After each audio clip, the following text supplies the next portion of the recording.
La matinée n'était même pas encore complètement éclairée quand Sophie et sa mère, Martine, sont arrivées au premier des nombreux bureaux qu'elles nettoieraient ce jour-là. L'air frais de l'aube planait encore alors qu'elles préparaient leur matériel, seaux, balais et produits de nettoyage. À 18 ans, Sophie était déjà une habituée de cette routine, une réalité depuis qu'elle se souvenait d'elle-même. Alors qu'elles travaillaient côte à côte, Martine commençait à se remémorer le passé, un sujet qui revenait souvent lors de ces moments de travail ensemble. « Et tu sais, Sophie, commença Martine en essorant la serpillière, quand j'avais ton âge, j'avais tellement de projets.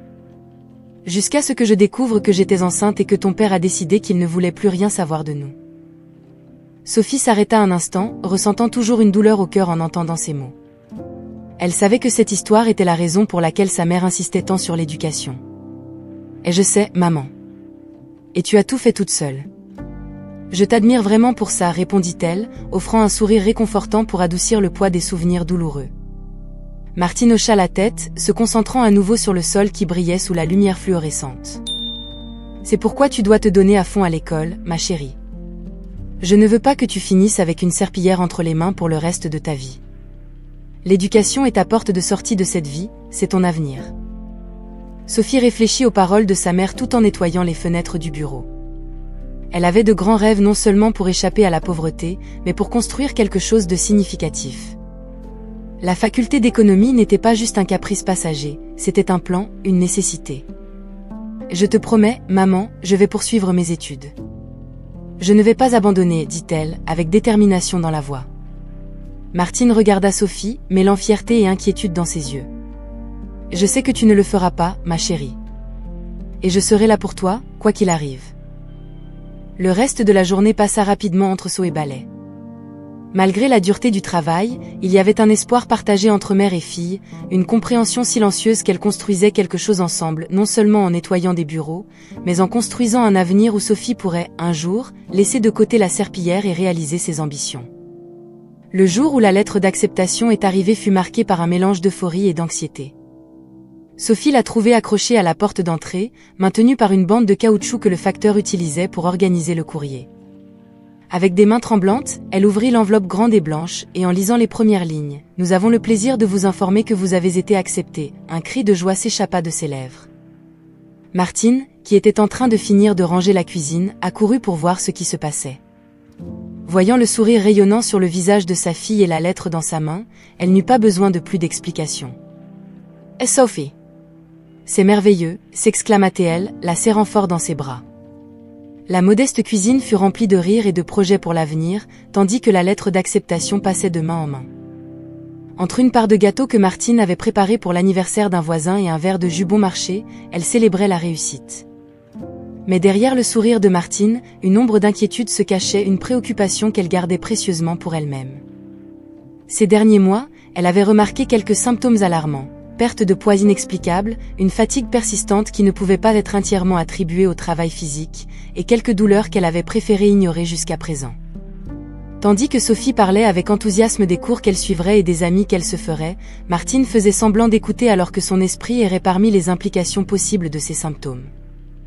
Elle savait qu'elle devait aller chez le médecin, mais hésitait, craignant ce qu'elle pourrait découvrir, encore plus, craignant de surcharger Sophie avec des soucis en plus de ses responsabilités académiques et financières. « Je vais devoir beaucoup étudier, mais je suis prête, » disait Sophie, regardant sa mère avec une détermination dans les yeux. « Et je sais que je peux le faire, avec toi à mes côtés. » Martine sourit, son expression masquant les vagues croissantes d'anxiété. « Je serai toujours là, ma chérie. Je sais que tu vas accomplir des choses incroyables, » répondit-elle, le cœur serré. Au fond, Martine savait qu'elle ne pourrait pas retarder la visite chez le médecin pendant beaucoup plus longtemps. Mais, pour l'instant, elle choisit de célébrer le succès de Sophie, laissant les soucis pour un autre jour, un jour qu'elle espérait encore lointain. Le bonheur de Sophie était sa priorité, et rien, pas même ses propres peurs, ne se mettrait en travers de son chemin. Martine marchait dans les couloirs froids et stériles de l'hôpital, chaque pas résonnant sur le sol en linoléum, pendant que son cœur battait avec un poids de plomb. La consultation médicale tant redoutée avait enfin eu lieu, et les nouvelles n'étaient pas bonnes, cancer. Le médecin parlait d'options de traitement, de pronostics et de statistiques, mais ses paroles semblaient lointaines, comme si elles étaient adressées à une autre personne, dans une autre vie. En rentrant chez elle, elle observa Sophie, plongée dans les livres, ses yeux parcourant des pages de théories économiques. La vue de sa fille si concentrée et pleine d'espoir fit encore plus mal au cœur de Martine. Comment pourrait-elle mettre le poids de sa maladie sur les épaules de Sophie? Non, elle décida. Elle ne ferait pas ça. Pas maintenant. Dans les jours qui suivirent, Martine s'efforça de maintenir une routine normale, mais le poids du secret commença à affecter son comportement. Elle devint plus silencieuse, plus introspective, et son énergie habituelle pour affronter le quotidien diminua de façon notable. Le sourire, qui était toujours si rapide et facile, était maintenant un effort conscient. Sophie remarqua les changements subtils chez sa mère. Une nuit, alors qu'elle préparait le dîner ensemble, elle ne put s'empêcher de remarquer « Maman, ça va ? Tu as l'air différente ces derniers temps. » Martine, prenant une casserole, dissimula son hésitation avec un sourire forcé. « Je suis juste un peu fatiguée, ma chérie. Rien de grave. » Mais son sourire ne toucha pas ses yeux, et Sophie sentit un serrement dans son estomac. La réponse évasive et le regard lointain de Martine ne firent que renforcer ses inquiétudes. À mesure que les jours passaient, Sophie observait de plus près. Elle remarquait comment sa mère semblait fatiguée en rentrant du travail, comment elle fronçait parfois les sourcils avec une douleur qu'elle pensait dissimuler. Sophie savait que quelque chose n'allait pas, quelque chose de plus que la simple fatigue ou le stress du travail. Le doute et l'inquiétude ont commencé à envahir ses pensées, même pendant ses cours et ses études. Un après-midi, après que Martine se soit couchée plus tôt, se plaignant d'un mal de tête, Sophie trouva une lettre de l'hôpital parmi les factures non ouvertes. Son cœur a fait un bond en voyant le logo et le nom de sa mère sur l'enveloppe. Tremblante, elle hésita à ouvrir ou non, respectant la vie privée de sa mère, mais son inquiétude fut plus forte. À l'intérieur, elle trouva des termes qu'elle ne comprenait pas complètement, mais un ressorti cruellement clair, oncologie. Le mot tournoya dans sa tête, un éclair froid de réalité. Sentant le sol se dérober sous ses pieds, Sophie comprit que les changements chez sa mère étaient plus profonds qu'elle ne l'avait imaginé. Maintenant, elle était confrontée à un dilemme, confronter Martine avec sa découverte ou respecter son silence et feindre l'ignorance, en espérant que sa mère partagerait la vérité en son propre temps. La découverte de la maladie de Martine fut un coup dévastateur pour Sophie, qui se sentit à la fois trahie par l'omission et terrifiée par la gravité de la situation. Elle passa la nuit blanche, se débattant avec le dilemme de savoir comment aborder le sujet avec sa mère. Au lever du jour, déterminée, Sophie confronta Martine lors du petit déjeuner. « Maman, pourquoi ne m'as-tu pas parlé du cancer ?» La question de Sophie était directe, sa voix tremblant d'un mélange de peur et de frustration. Martine, prise au dépourvu et se sentant vulnérable, baissa les yeux. « Je ne voulais pas te préoccuper, Sophie. Tu as tes études et ton avenir. » Sa voix vacilla, trahie par l'émotion. « Maman, nous affrontons tout ensemble. Peu importe à quel point c'est difficile, je veux t'aider. » Sophie prit la main de Martine, ses yeux pleins de détermination et d'amour. Après cette conversation émouvante, Sophie savait qu'elle devait agir. Elle commença à chercher du travail, déterminée à contribuer financièrement. La recherche fut difficile, car son emploi du temps scolaire limitait ses options. Finalement, une agence de nettoyage lui offrit un poste qu'elle pouvait concilier avec ses cours. C'était un travail difficile, mais cela lui permettait de jongler entre son travail et l'université. Sophie s'adapta rapidement à cette nouvelle routine, se levant avant l'aube pour étudier, assistant aux cours, puis travaillant jusqu'à tard dans la nuit. Le travail à l'agence était exigeant, elle nettoyait des bureaux, des écoles et parfois même des résidences. Chaque soir, en rentrant chez elle épuisée, elle trouvait encore la force de réviser ses notes de cours avant de dormir. Bien que le rythme fût brutal, Sophie sentait que chaque jour de dur labeur était un pas de plus dans la lutte contre la maladie de sa mère. Elle ne laissait pas la fatigue ou les difficultés du travail entamer son moral. Au contraire, chaque défi semblait la renforcer, alimentée par l'amour et le besoin de prendre soin de Martine. Pendant ce temps, Martine observait avec un mélange de fierté et de culpabilité. Elle était impressionnée par la force et la résilience de Sophie, mais souffrait de voir sa fille assumer un tel fardeau. Martine essayait d'aider comme elle le pouvait, préparant les repas et s'occupant de la maison lorsqu'elle se sentait bien, espérant toujours que le traitement lui permettrait de passer plus de temps avec Sophie. Malgré les difficultés, mère et fille trouvaient des moments de joie dans leurs petites victoires quotidiennes, partageant des histoires de la journée ou un simple dîner ensemble. Ces moments renforçaient leur lien, un rappel constant des raisons pour lesquelles Sophie se battait si ardemment. C'était un après-midi pluvieux d'automne, et le ciel gris semblait présager une journée tout aussi sombre. Sophie, pressée et surchargée de livres et de matériel de nettoyage, essayait d'équilibrer la pression des examens finaux avec les longues heures de travail. Alors qu'elle se précipitait pour attraper le bus après un cours particulièrement difficile, un SUV noir, brillant et clairement hors de contrôle sur la route glissante, passa dans une flaque d'eau à côté du trottoir, la couvrant de boue de la tête aux pieds. Choquée et trempée, Sophie resta immobile, regardant le véhicule s'éloigner. Ses notes, maintenant tachées et humides, semblaient symboliser ce qu'elle ressentait à ce moment-là, un reflet du désordre dans sa vie. Cependant, à sa grande surprise, le SUV ralentit, fit demi-tour et s'arrêta à quelques mètres d'elle. Le conducteur, un jeune visiblement contrarié par sa propre erreur, sortit du véhicule. Il s'approcha de Sophie avec un regard préoccupé. « Ah, je suis désolé. Je n'ai vraiment pas vu la flaque, j'étais distrait. Je suis vraiment désolé pour ce qui s'est passé, dit-il, sincèrement consterné par l'incident. » Sophie, encore sous le choc et essayant de nettoyer la boue sur ses vêtements, hocha simplement la tête, incapable de trouver des mots. Le jeune homme, réalisant la gravité de son acte impulsif, continua. « S'il vous plaît, laissez-moi réparer ça. Je peux vous acheter un nouveau manteau ? » Et toute autre chose qui aurait été endommagée. « Et un nouveau manteau, c'est un peu trop, répondit finalement Sophie, sa voix tremblant légèrement de froid et de choc. « Mais peut-être pourriez-vous aider à nettoyer ces fournitures et mes vêtements. » Et bien sûr, pas de problème. Réglons cela maintenant. Je m'appelle Julien, dit-il, tendant la main, toujours visiblement gêné. Julien l'emmena dans une laverie à proximité, où il proposa de payer pour le service de nettoyage urgent de ses vêtements et de son matériel. Pendant qu'ils attendaient, ils prirent un café dans un petit établissement à côté, essayant de surmonter l'embarras initial. Au fur et à mesure que la conversation avançait, Sophie se rendait compte que Julien était plus qu'un simple conducteur négligent. Il était attentionné et gentil, sincèrement intéressé à compenser son erreur. L'incident pluvieux, qui avait commencé comme un désastre, se transforma lentement en une opportunité inattendue pour une nouvelle amitié, ou peut-être quelque chose de plus.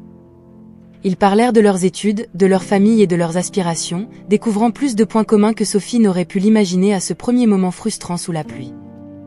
Lorsqu'ils se dirent au revoir, avec Julien promettant d'appeler pour vérifier que tout allait bien après le nettoyage, Sophie sentit un léger sourire se dessiner. Peut-être, réfléchit-elle, tous les jours mauvais ne finissent pas aussi mal. Après l'incident pluvieux, Julien ne tarda pas à tenir sa promesse. Il appela Sophie le lendemain pour s'assurer que tout allait bien, ce qui entraîna une conversation agréable et une invitation à prendre un café. Le café se transforma en une promenade dans le parc local, où ils discutèrent pendant des heures, appréciant la compagnie de l'autre et découvrant des intérêts communs en musique, littérature et cinéma. Dans les jours qui suivirent, Julien et Sophie continuèrent à se rencontrer, chaque rendez-vous révélant davantage de facettes de leur personnalité et de leurs rêves. Julien était un étudiant en ingénierie et partagea avec Sophie ses aspirations à construire un jour des solutions durables pour les problèmes environnementaux. Sophie, quant à elle, parla de sa passion pour l'économie et de son désir d'aider à créer des politiques promouvant l'égalité économique. C'est lors d'une de ces après-midi, tout en dégustant une glace sous le doux soleil d'automne, que Julien suggéra quelque chose de plus formel. « Et si nous dînions dans un endroit spécial vendredi soir ? Il y a un restaurant élégant au centre-ville que j'adorerais te montrer, proposa-t-il, son regard rempli d'attente. Sophie hésita un moment. Elle savait qu'accepter signifiait entrer dans un monde très différent de sa routine de travail et d'études. Cependant, l'idée de passer plus de temps avec Julien et la curiosité d'essayer quelque chose de nouveau l'enchantèrent. « J'adorerais, Julien. » « Merci pour l'invitation, accepta-t-elle, un sourire illuminant son visage. » La soirée du dîner arriva rapidement. Sophie enfila la meilleure robe qu'elle avait, simple, mais élégante. Elle était nerveuse, non seulement à cause de la nature du rendez-vous, mais aussi par peur que la réalité de sa vie puisse éclater. Jusqu'à présent, elle n'avait pas mentionné à Julien son travail de nettoyage, craignant que cela ne change la façon dont il l'apercevait. Julien vint la chercher chez elle, et pendant le trajet jusqu'au restaurant, ils discutèrent joyeusement, l'anxiété de Sophie se dissipant peu à peu grâce au réconfort de la compagnie de Julien. Le restaurant était effectivement sophistiqué, avec une décoration élégante et une vue imprenable sur la ville illuminée la nuit. Julien semblait à l'aise dans cet environnement, tandis que Sophie se sentait un peu déplacée, mais fascinée. Pendant le dîner, ils parlèrent de futurs possibles, de rêves et de désirs. Sophie se trouvait de plus en plus impliquée, appréciant les saveurs exotiques des plats et l'attention de Julien. Elle commençait à sentir que peut-être, elle pourrait vraiment faire partie de ce monde, non seulement comme observatrice, mais aussi comme quelqu'un ayant quelque chose de précieux à offrir. Au fur et à mesure que la soirée avançait, Sophie se sentait partagée entre le charme de l'expérience et le poids de son secret non révélé. Elle savait qu'elle devrait partager sa vérité avec Julien tôt ou tard, mais pour cette nuit, elle décida de mettre de côté ses inquiétudes et de simplement profiter de la magie du moment. La soirée se déroulait parfaitement, avec la lumière des bougies d'encens sur la table et une mélodie douce remplissant l'espace entre les conversations des dîneurs dans le restaurant élégant. Sophie et Julien partageaient des rires et des histoires, la connexion entre eux devenant de plus en plus palpable. Cependant, l'anxiété de Sophie quant à révéler sa véritable occupation continuait à croître au fur et à mesure que la soirée avançait. Alors qu'ils dégustaient un dessert délicat, la conversation se tourna vers les défis auxquels ils étaient confrontés dans leur vie. Julien parla des pressions de son cours d'ingénierie et des attentes familiales. Encouragée par sa sincérité, Sophie sentit que c'était le moment de partager sa réalité. « Et Julien, il y a quelque chose à propos de moi que je n'ai pas encore partagé avec toi », commença Sophie, hésitante. « Je travaille pour aider à payer mes études et les traitements médicaux de ma mère. » Julien, intéressé, l'encouragea à continuer. « Que fais-tu » Sophie prit une grande inspiration, rassemblant son courage. « Et je suis femme de ménage. Je nettoie des bureaux, des maisons. C'est un travail dur, mais nécessaire. » Pendant un moment, un silence perturbant s'installa. Le visage de Julien, auparavant ouvert et amical, se referma sur une expression de surprise, puis de dédain. « Tu es quoi ? Une femme de ménage » répéta-t-il, sa voix suffisamment forte pour attirer les regards curieux des autres tables. Sophie se recroquevilla, se sentant exposée et humiliée sous le regard scrutateur non seulement de Julien mais aussi des autres clients. « Et oui, c'est ce que je fais pour... » Avant qu'elle ne puisse terminer, Julien l'interrompit, sa voix chargée de sarcasme. « Et tu pensais que ça ne ferait aucune différence ? Que j'apprécierais de sortir avec quelqu'un qui nettoie le sol. » Les paroles de Julien blessèrent profondément Sophie. Elle regarda autour d'elle, réalisant qu'elle était devenue le centre de l'attention, ce qui ne fit qu'accentuer son embarras. Julien, clairement irrité et peut-être gêné, appela le serveur et demanda l'addition, s'adressant à Sophie d'un ton cinglant. « Je pense que tu devrais payer. Ça te ferait du bien de comprendre la valeur de l'argent que tu travailles si dur pour gagner en nettoyant. » L'addition, lorsqu'elle arriva, était considérablement plus élevée que ce que Sophie pouvait payer avec son budget serré. Elle ressentit un mélange de colère, de honte et d'impuissance tandis que Julien observait avec une froideur calculée. Sans option et avec son orgueil blessé, Sophie prit son sac, posa tout l'argent qu'elle avait sur la table, couvrant à peine une partie de l'addition, et quitta le restaurant sous les regards de pitié et de curiosité des autres clients. La soirée qui avait commencé par des rires et une connexion se termina par des larmes et un sentiment de profond rejet. Sophie marcha seule sous les lumières de la ville, chaque pas résonnant du poids de son humiliation. Après la nuit désastreuse, Sophie sentait chaque pas lourd et douloureux. L'humiliation qu'elle avait subie de la part de Julien résonnait dans son esprit, se mêlant à la réalité froide de la dette qu'elle avait désormais envers le restaurant. La suggestion cruelle de Julien selon laquelle elle devrait travailler pour payer ce qu'elle devait semblait être la seule issue, compte tenu de sa situation financière déjà précaire. Le lendemain matin, avec son orgueil toujours blessé mais la nécessité parlant plus fort, Sophie retourna au restaurant. L'endroit, qui la nuit précédente brillait d'élégance et de promesses, semblait maintenant intimidant et froid à la lumière du jour. Elle fut accueillie avec surprise par le gérant, qui ne s'attendait pas à voir une cliente de la veille revenir dans des circonstances aussi inhabituelles. « Et je suis là à cause de la dette d'hier soir. Julien a suggéré que je pourrais travailler pour couvrir le coût de l'addition, expliqua Sophie, essayant de garder sa voix ferme malgré le tremblement intérieur. Le gérant, un homme d'âge moyen au regard calculateur, l'évalua un moment avant d'accepter. « Eh bien, nous pouvons utiliser de l'aide supplémentaire pour le nettoyage et l'organisation de la cuisine.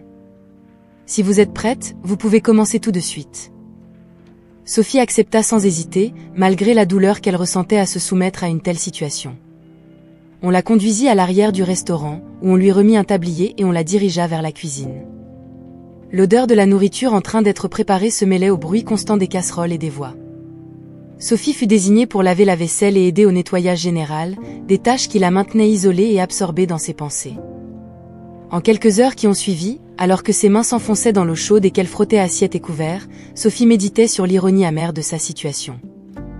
Elle, qui se donnait du mal pour ne pas être réduite à l'étiquette de simple femme de ménage, se retrouvait désormais là, en train de rembourser une dette en effectuant le même type de travail qu'elle tentait de transcender. Inconnue de Sophie, cette aventure au restaurant ne faisait que commencer.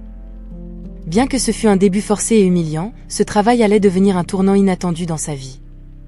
Alors qu'elle continuait son labeur mécanique, le restaurant commençait à se préparer pour le dîner, et les employés s'activaient autour d'elle, ignorant la nouvelle venue qui, à sa manière, commençait à laisser sa marque dans cet endroit, une marque qui, éventuellement, mènerait à des découvertes et des défis que Sophie n'aurait jamais pu prévoir. La routine au restaurant était épuisante et les heures de travail de Sophie s'étiraient longuement.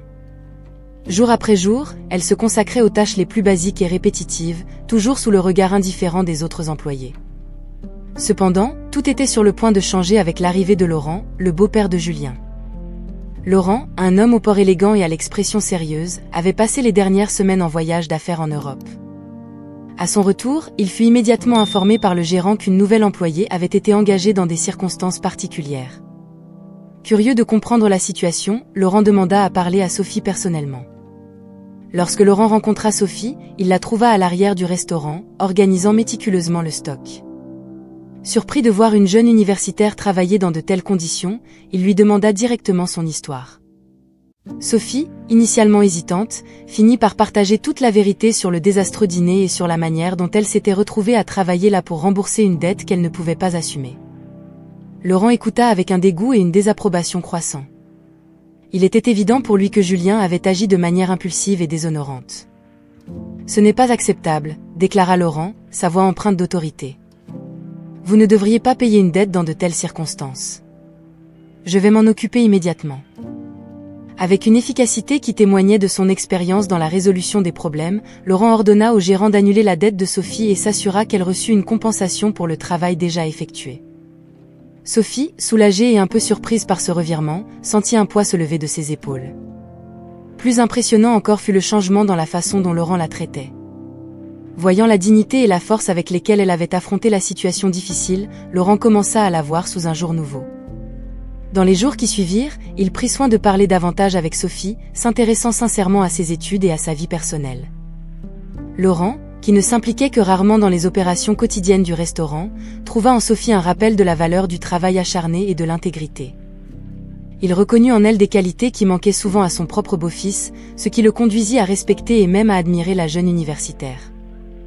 Pour Sophie, l'intervention de Laurent a non seulement résolu une crise financière, mais a également restauré sa foi en la justice et en la bonté des gens. L'expérience lui a fait réaliser que, malgré les difficultés et les défis, il y a toujours des individus prêts à agir correctement, un contrepoids nécessaire aux injustices qu'elle avait affrontées. Alors que les jours se sont transformés en semaines, l'interaction entre Sophie et Laurent est passée de simples rencontres formelles à des conversations plus profondes et significatives. Laurent, de plus en plus impressionné par l'intelligence et la détermination de Sophie, a commencé à la chercher régulièrement lors de ses visites au restaurant. Ils discutaient de sujets variés, des questions d'affaires aux complexités économiques, des domaines qui les fascinaient tous deux. L'admiration croissante de Laurent pour Sophie s'est progressivement transformée en une affection plus personnelle. Se rendant compte que ses sentiments devenaient plus profonds, Laurent a invité Sophie à dîner, cette fois dans un cadre plus intime et privé, loin des circonstances tumultueuses de sa première rencontre désastreuse avec Julien. Au cours du dîner, Laurent a partagé davantage sur sa vie, ses voyages et les leçons qu'il a apprises au fil des ans. Sophie, à son tour, a parlé de ses aspirations et des défis de concilier travail et études, révélant également la lutte continue de sa mère contre le cancer. Laurent a écouté avec empathie, ému par la force et la résilience de Sophie face à tant d'adversités. Animé par le désir d'aider, Laurent s'est offert pour couvrir les frais de traitement de Martine. « J'ai vu de près à quel point tu es dévoué et comment tu te bats pour tout gérer. Permets-moi de t'aider de manière plus concrète », a-t-il gentiment suggéré. Sophie était initialement hésitante à accepter une telle générosité. L'indépendance a toujours été sa fierté, mais reconnaissant la sincérité de Laurent et la différence que cela ferait pour sa mère, elle a accepté avec gratitude. « Merci, Laurent. Votre aide signifie beaucoup pour nous », a-t-elle exprimé, sa voix chargée d'émotion. Avec la santé de Martine maintenant moins une préoccupation financière, Sophie a pu respirer un peu plus facilement. Sa relation avec Laurent a fleuri, soutenue par le respect mutuel et le soutien continu. Les rencontres sont devenues plus fréquentes, et le lien entre eux a grandi, apportant un nouveau sens d'espoir et de joie dans la vie de Sophie. Ils passaient de plus en plus de temps ensemble, apprenant l'un de l'autre et sur l'autre. Sophie a présenté Laurent au monde modeste dans lequel elle a grandi, tandis que Laurent l'a emmené découvrir différentes cultures à travers ses voyages. L'échange d'expériences et de visions du monde a enrichi la relation, la faisant s'épanouir dans un amour plein et profondément enraciné dans la compréhension et l'admiration mutuelle. Ces nouveaux départs ont marqué une période de renouveau et de bonheur dans la vie de Sophie, lui apportant non seulement un partenaire aimant, mais aussi un allié inattendu dans son voyage à travers les défis de la vie. Alors que la santé de Martine s'améliorait considérablement, grâce au traitement financé par Laurent, une atmosphère de soulagement et de renouveau enveloppait la vie de Sophie. La rémission de Martine n'était pas seulement une victoire médicale, mais aussi un soulagement émotionnel profond pour la mère et la fille, renforçant encore le lien entre elles. En attendant, Julien faisait face aux conséquences de ses actes irréfléchis. Après avoir été coupé financièrement par Laurent, un enseignement difficile sur la responsabilité et l'humilité fut imposé au jeune homme. Isolé du luxe et de la complaisance auquel il était habitué, Julien commença à réfléchir à son comportement et aux relations endommagées qu'il avait laissées derrière lui, en particulier avec Sophie. Julien chercha Laurent pour une conversation difficile, où il exprima un sincère regret et le désir de changer. « J'ai réalisé à quel point j'avais tort, pas seulement avec Sophie, mais dans bien d'autres choses, avoua-t-il, sa voix chargée de remords. Je voudrais apprendre et assumer plus de responsabilités, peut-être même aider au restaurant, si vous me permettez. » Laurent, toujours l'homme d'affaires astucieux, vit ce changement comme une opportunité de tester le caractère et la sincérité de Julien. Il accepta de lui donner une chance de gérer le restaurant, mais sous surveillance et avec des conditions claires. « C'est votre chance de prouver que vous pouvez être plus que l'erreur que vous avez commise, » déclara Laurent, concluant un accord qui serait à la fois une épreuve pour Julien et une chance de rédemption. Avec cette nouvelle responsabilité, Julien commença à transformer son approche, s'impliquant véritablement dans les opérations du restaurant et apprenant la valeur du travail acharné et du leadership éthique. Sa nouvelle position apporta des défis, mais aussi un sentiment de dessein qui lui manquait depuis longtemps dans sa vie. En plus des responsabilités professionnelles, Julien savait qu'il avait une dette personnelle à régler avec Sophie. Avec humilité, il la chercha pour lui offrir ses excuses, un geste que Sophie accueillit avec prudence, mais aussi avec appréciation. « Je suis désolée pour ce que j'ai fait. J'avais tort, et ses conséquences m'ont ouvert les yeux, » dit Julien sincèrement. Sophie, bien que surprise par le changement de Julien, choisit d'accepter ses excuses, décidant de passer à autre chose sans rancune. « Merci, Julien. J'espère que tu en tireras vraiment une leçon, » répondit-elle, reconnaissant la sincérité dans ses paroles, mais maintenant une distance émotionnelle prudente. Ce chapitre de révélation et de rédemption a refermé de nombreuses plaies ouvertes et a préparé le terrain pour de nouveaux départs.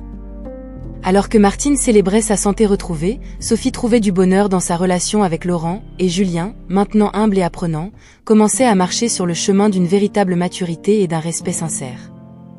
Le printemps apporta non seulement la renaissance de la nature, mais aussi l'épanouissement d'une nouvelle vie pour Sophie et Laurent. Lors d'un examen de routine, le couple reçut la nouvelle émouvante, ils attendaient des jumeaux. La surprise et la joie de cette révélation étaient palpables, les enveloppant dans une étreinte de possibilités infinies et de rêves partagés pour l'avenir. Au fil du temps, les préparatifs pour l'arrivée des jumeaux se déroulaient en parallèle avec ceux d'un autre événement marquant, le mariage de Sophie et Laurent. Ils décidèrent de célébrer leur union avant la naissance des bébés, organisant une cérémonie splendide qui reflétait non seulement l'amour entre eux, mais aussi l'union de leurs familles et de leurs histoires. Le mariage eut lieu dans un magnifique jardin en plein air, avec vue sur un lac serein. La décoration élégante et la nature environnante créèrent un cadre parfait pour l'occasion. Amis et membres de la famille se réunirent, témoignant de l'échange de vœux sous un arc fleuri, avec Martine regardant émue, reconnaissante pour la santé et le bonheur qui entouraient désormais sa fille. Après la cérémonie, la réception fut un moment de célébration et de joie sincère. Laurent et Sophie, désormais officiellement mari et femme, dansèrent sous les étoiles, entourés de l'amour et des bons vœux de tous. La fête résonnait de rires, de musique et de la promesse de nombreuses années heureuses à venir. Pendant ce temps, Julien, qui s'était établi en tant que directeur du restaurant, assista au mariage, démontrant ainsi son soutien et son respect au couple. Son voyage de découverte de soi et d'amélioration se poursuivait, et il commençait à gagner le respect de ses collègues et de ses clients. Travailler dans le restaurant n'était désormais pas seulement un emploi pour lui, c'était une opportunité de faire la différence, de contribuer de manière positive à la communauté. Le dernier chapitre de l'histoire se termine par la famille et les amis trinquant au futur prometteur de Sophie et Laurent. La caméra s'éloigne lentement, capturant les rires et les conversations joyeuses tandis que le couple regarde leurs enfants à venir, enveloppés d'espoir et d'amour. Les dernières scènes montrent Julien fermant le restaurant après une journée réussie, réfléchissant à sa croissance personnelle et professionnelle. Il sourit, satisfait, reconnaissant que chaque jour est une nouvelle opportunité de s'améliorer. L'histoire de Sophie, Laurent et Julien est une toile de fond de défis, de changement et de rédemption, rappelant à tous que, quelles que soient les difficultés, il y a toujours place pour un nouveau départ et l'espoir d'un avenir radieux.